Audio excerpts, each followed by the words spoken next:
हे friends, ये मैं हूं अर्नब और ये rise of nationalism in Europe का थर्ड वीडियो है। इससे पहले की 2 वीडियोस अपलोडेड है मेरे चैनल पे। अगर आपने वो नहीं देखा है तो आप मेरे चैनल पे विजिट करके देख सकते हैं।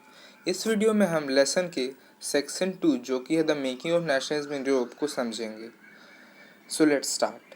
जैसा कि हम आज जर्मनी, इटली और स्विट्ज़रलैंड को जानते हैं, वो 18th और मिड 19th सेंचुरी में किंगडम्स में बटे हुए थे। ईस्टर्न और सेंट्रल यूरोप ऑटोक्रेटिक मोनार्कीज के अंडर थे, जिनके राज्यों में डाइवर्स कल्चर और ट्रेडिशन के लोग रहते थे। ये लोग खुद को खुद को एज अ कलेक्टिव आइडेंटिटी या फिर कॉमन कल्चर में नहीं देखते थे। वो अलग अलग भाषाएं बोलते थे और डिफरेंट एथनिक ग्रुप से बिलोंग करते थे। अब हमें हैब्सबर्ग एम्पायर के बारे में जानना है। ये एम्पायर ऑस्ट्रिया हंगरी पे रूल करता था। जर्मन बोलने वाले एरिस्टोक्रेट्स यानी शाही लोग अल्पाइन रीजन्स, टायरोल, सुडेंटनलैंड, ऑस्ट्रिया और बोहेनिया में रहते थे। इस एम्पायर में इटालियन बोलने वाले लोगों के इलाके जैसे लोम्बार्डी और वेनेशिया भी शामिल हैं। हंगरी की आधी पॉपुलेशन मग्यार बोलती थी और बाकी की आधी बहुत सारी क्षेत्रीय बोली यानी रीजनल डायलेक्ट्स बोलते थे। गैलिशिया के शाही लोग पॉलिश बोलते थे। इन सब डोमिनेंट ग्रुप्स के अलावा और भी लोग थे जो एम्पायर के बाउंड्रीज पे रहते थे। आप नोट्स में देख पा रहे हैं कि पीजन पीपल्स में बोहेमियंस और स्लोवाक्स नॉर्थ में रहते थे, स्लोवेन्स कार्नियोला में, क्रोट्स साउथ में, रोमन्स ईस्ट ऑफ ट्रांसल्वेनिया में। इन डिफरेंसेस की वजह से राजनीतिक एकता को प्रमोट नहीं किया जा पा रहा था। एकमात्र कड़ी जो इन सारे डाइवर्स ग्रुप को जोड़ता था वो था इनका एम्परर से जुड़ाव। अब एक सब पार्ट है इसमें कि aristocracy and the new middle class. यहाँ पे हम एरिस्टोक्रेसी के सोशल और पॉलिटिकल स्टेटस को जानेंगे। ये एक इजी टॉपिक है, मैं एक एक लाइन पढ़ूंगा और आपको समझ आ जाएगा। एरिस्टोक्रेसी ग्रुप सोशली और पॉलिटिकली डोमिनेंट क्लास थी। इस क्लास के मेंबर्स अपने जीवन जीने के अंदाज से एक दूसरे से जुड़े हुए थे, बावजूद इसके कि वो रीजनल डिवीजन से सेपरेटेड थे। इनके पास कंट्री साइड यानी विलेज में और टाउन्स दोनों में ही अच्छी खासी प्रॉपर्टी होती थी। ये खुद को बाकियों से सुपीरियर दिखाने के लिए फ्रेंच लैंग्वेज बोलते थे। इनकी फैमिली अक्सर शादी के बंधन से एक दूसरे से जुड़ी रहती थी।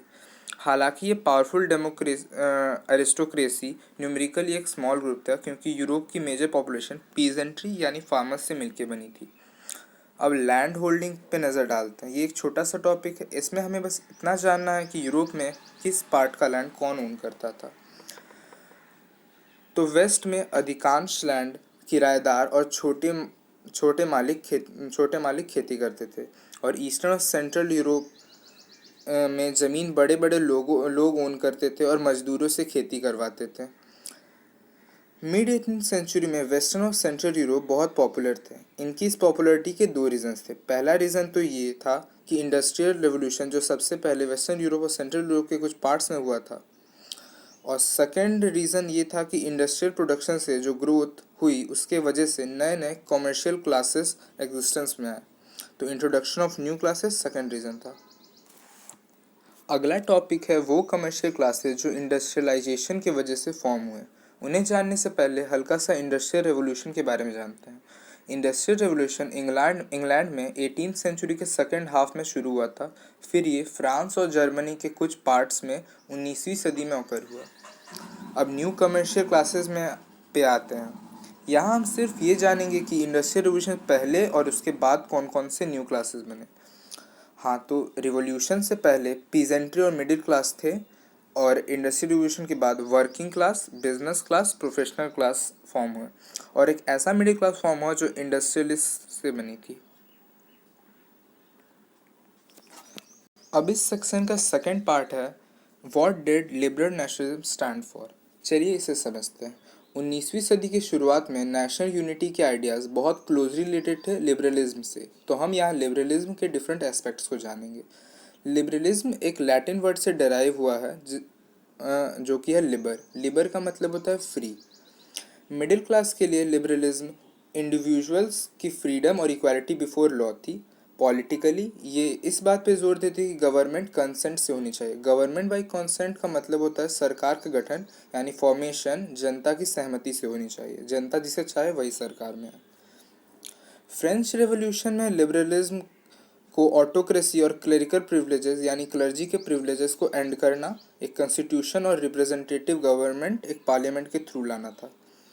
19वीं सदी के लिबरल्स प्राइवेट प्रॉपर्टी को बचाना चाहते थे। ये यहाँ एक बात नोट कीजिएगा कि 19वीं सदी और अर्ली 20वीं सदी में वुमेन और जिन मैन के पास प्रॉपर्टी नहीं थी यानी पैसिव सिटीजन्स, उन लोगों ने मूवमेंट चलाया ताकि सभी को राइट टू वोट और इक्वल पॉलिटिकल राइट्स मिले। अब लिबरलिज्म को इकोनॉमिक एस्पेक्ट से समझेंगे। इकोनॉमिक स्फीयर में लिबरलिज्म फ्रीडम ऑफ मार्केट्स के लिए स्टैंड करता था। इसमें स्टेट जो गुड्स और कैपिटल के मूवमेंट्स पे जो रेस्ट्रिक्शन लगाते थे उन सब का रिमूवल भी इंक्लूडेड है। चलिए इन्हें कुछ एग्जांपल से समझते हैं। हम जर्मन स्पीकिंग रीजन्स के एग्जांपल से समझते हैं इसे। 19वीं सदी के पहले हाफ में नेपोलियन ने जो एडमिनिस्ट्रेटिव रिफॉर्म्स किए उनके वजह से जर्मन बोलने वाले लोग 39 डिफरेंट स्टेट्स में बंट गए। हर एक स्टेट के पास अपनी अलग करेंसी थी और अपने वेट्स और मेजर्स का अलग सिस्टम। अगर एक व्यापारी 1833 में हैम्बर्ग से न्यूरमबर्ग जाना चाहे अपने सामान बेचने के लिए, तो उसे 11 कस्टम बैरियर से गुजरना पड़ता था और हर एक जगह 5% की कस्टम ड्यूटी देनी पड़ती थी। अब कस्टम बैरियर्स को समझते हैं। कस्टम बैरियर्स या ड्यूटी मतलब होता है बॉर्डर टैक्स। इसे इंडिया का एग्जाम्पल लेके समझते हैं। मान लीजिए कि एक मर्चेंट है जो कि मुंबई में रहता है, उसे अपना सामान सेल करने दिल्ली जाना है, तो वो अपना सामान बाई रोड लेके मुंबई से दिल्ली जाता है। अब मुंबई से दिल्ली के रास्ते में कुछ स्टेट्स आएंगे। मान लीजिए वो बस 3 स्टेट से क्रॉस करता है, गुजरात, राजस्थान और हरियाणा।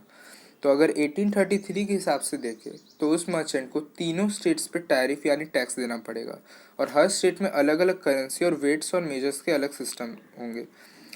अब आप इसको जर्मन स्पीकिंग स्टेट से कोरिलेट करके समझ सकते हैं।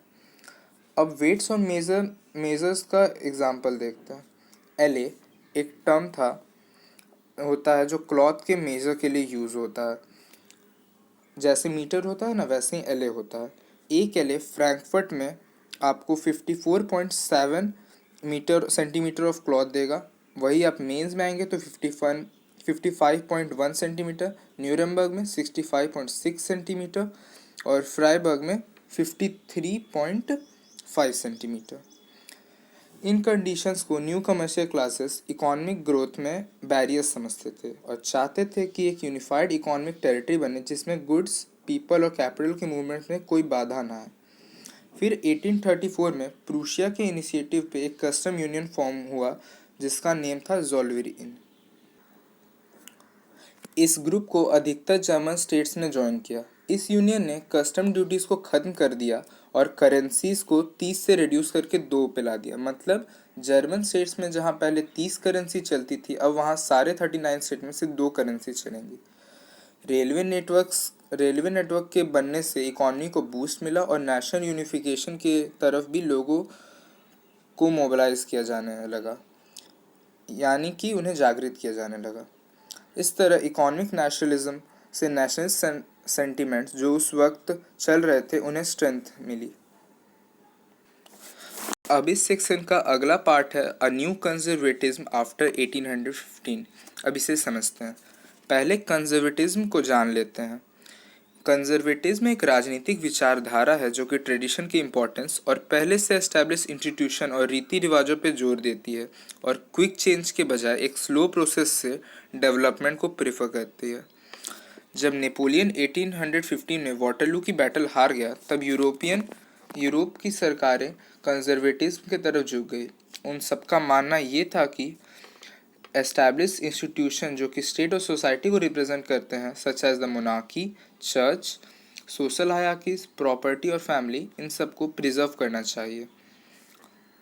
ज़्यादातर कंजर्वेटिज्म प्री रेवोल्यूशनरी डेज यानी क्रांति से पहले के दिनों को लाने के बजाय वो सब चेंजेस जो नेपोलियन ने किए थे उससे काफ़ी प्रभावित हुए, इन्फ्लुएंस हो गए। उन्हें लगा कि मॉडर्नाइजेशन से ट्रेडिशनल इंस्टीट्यूशन लाइक मोनार्की को और स्ट्रॉन्ग किया जा सकता है। कुछ पावरफुल चेंजेस जैसे एक मॉडर्न आर्मी, एक एफिशिएंट ब्यूरोक्रेसी, एक बेहतरीन इकॉनमी और फ्यूडलिज्म और सेल्फडम का विनाश यूरोप के ऑटोक्रेटिक मोनार्कीज को स्ट्रेंथ कर सकता है। अब हम सब एक बहुत इंटरेस्टिंग और इम्पॉर्टेंट टॉपिक को पढ़ेंगे। टॉपिक का नेम है ट्रीटी ऑफ वायना। जिसे पॉपुलरली वायना कांग्रेस या कांग्रेस ऑफ वायना से जाना जाता है। इस ट्रीटी ने यूरोप के नक्शे को बदल डाला। यहाँ पे कांग्रेस का मतलब है एक फॉर्मल मीटिंग। ये मीटिंग 1815 में हुई थी नेपोलियन के हार के बाद।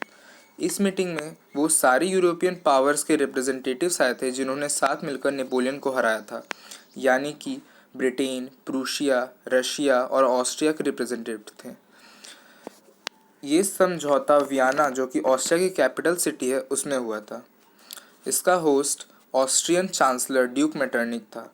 चांसलर ऑस्ट्रिया का हाईएस्ट पॉलिटिकल पोजीशन होता है। जैसे इंडिया में पीएम होता है, वैसे वहाँ पे चांसलर।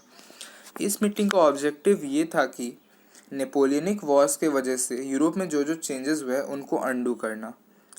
अब समझते हैं वियना कांग्रेस ने क्या क्या चेंजेस किए। पहला ये किया कि बर्बन डायनेस्टी, जो कि फ्रेंच रेवोल्यूशन के दौरान उखड़ गया था, उसे वापस पावर में लाया।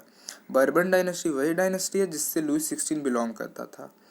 फ्रांस ने जो भी टेरिटरीज नेपोलियन के अंडर ऑक्यूपाई की थी, उससे वो सब की सब छीन ली गई। फ्रांस के बॉर्डर से बहुत से किंगडम सेटअप किए गए ताकि फ्यूचर में फिर कभी फ्रांस एक्सपैंड ना कर पाए। नॉर्थ में द किंगडम ऑफ नेदरलैंड्स, जिसमें बेल्जियम भी शामिल था, उसे सेटअप किया गया और गेन्यू को पिएडमेंट में ऐड किया गया साउथ में। प्रूशिया को भी बहुत इंपॉर्टेंट टेरिटरीज मिले उसके वेस्ट में, जैसे कि एक सैक्सनी का एक पोर्शन, ये एक प्लेस का नाम है। ऑस्ट्रिया को नॉर्दर्न इटली का कंट्रोल दिया गया। रशिया को पोलैंड का पार्ट दिया गया।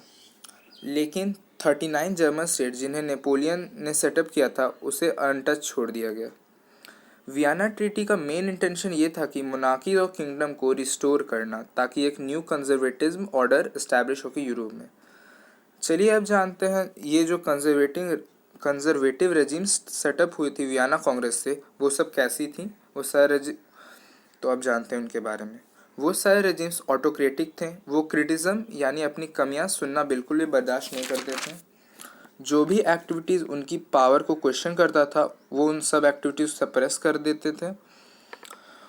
ज़्यादातर कंजर्वेटिव ने मीडिया पे बहुत सारे सेंसरशिप लगाए ताकि वो ये कंट्रोल कर सके कि न्यूज़पेपर, बुक्स, प्लेस और सॉन्ग में लिबर्टी और फ्रीडम के आइडियाज़ रिफ्लेक्ट ना करें, क्योंकि अगर आइडिया रिफ्लेक्ट करेंगे तो उनके ऑटोक्रेटिक मोनार्की के लिए खतरा होगा। इसी वजह से लिबरल्स का एक बहुत इंपॉर्टेंट डिमांड था फ्रीडम ऑफ प्रेस। अब हम इस सेक्शन के लास्ट टॉपिक, जो कि है द रेवोल्यूशनरीज, उसे समझेंगे। इसमें हमें बस एक रेवोल्यूशनरी के बारे में पढ़ना है। उसका नेम है ग्यूसिप्पे मजीनी। ये एक इटालियन रिवोल्यूशनरी था। इसका जन्म गेनुआ में 1807 में हुआ था। वो कार्बोनेरी के एक सीक्रेट सोसाइटी का मेंबर बना था। 24 साल की एज में यानी 1831 में उसे लिगुरिया में रिवॉल्यूशन करने के अटेम्प्ट में देश निकाला दे दिया गया, एग्जाइल पे भेज दिया गया। फिर उसने खुद की 2 सीक्रेट सोसाइटीज़ बनाई, यंग इटली जो मार्शलीज में और यंग यूरोप बर्न में। इनके मेंबर्स पोलैंड, फ्रांस, इटली और जर्मन स्टेट्स के वैसे यंग मैन हुआ करते थे जो एक जैसा सोचते थे। उसका ये मानना था कि गॉड ने नेशंस को मानवता के नेचुरल यूनिट्स के तौर पे बनाया है, इसलिए इटली सिर्फ छोटे मोटे स्टेट्स और किंगडम्स के तौर पे नहीं रह सकता। इटली को एक यूनिफाइड रिपब्लिक में बदलना होगा जिसमें बहुत से नेशंस शामिल हो। उसके इन सभी अप्रोचेस के वजह से सारे कंजर्वेटिव्स उससे बहुत डरे हुए रहते थे। ड्यूक मेटरनिक जो ऑस्ट्रियन चांसलर ने ये तो यहाँ तक कहा कि मैजीनी हमारे सोशल ऑर्डर का सबसे खतरनाक दुश्मन है। उसके मॉडल्स को फॉलो करते हुए बहुत सी सीक्रेट सोसाइटीज़ बने। ओके गाइस, तो ये वीडियो यहीं ख़त्म होता है। आज की वीडियो थोड़ी लॉन्ग बन गई क्योंकि इसमें बहुत सारे टॉपिक्स को कवर करना था। आपको कभी भी वीडियो देखते वक्त लगे कि अब ज़्यादा हो रहा है या माइंड फ्रेश करने की नीड लगे तो वीडियो को पॉज कीजिए और फ्रेश होके आइए, फिर कंटिन्यू कीजिए। अगली वीडियो जल्दी आएगी। राधे राधे।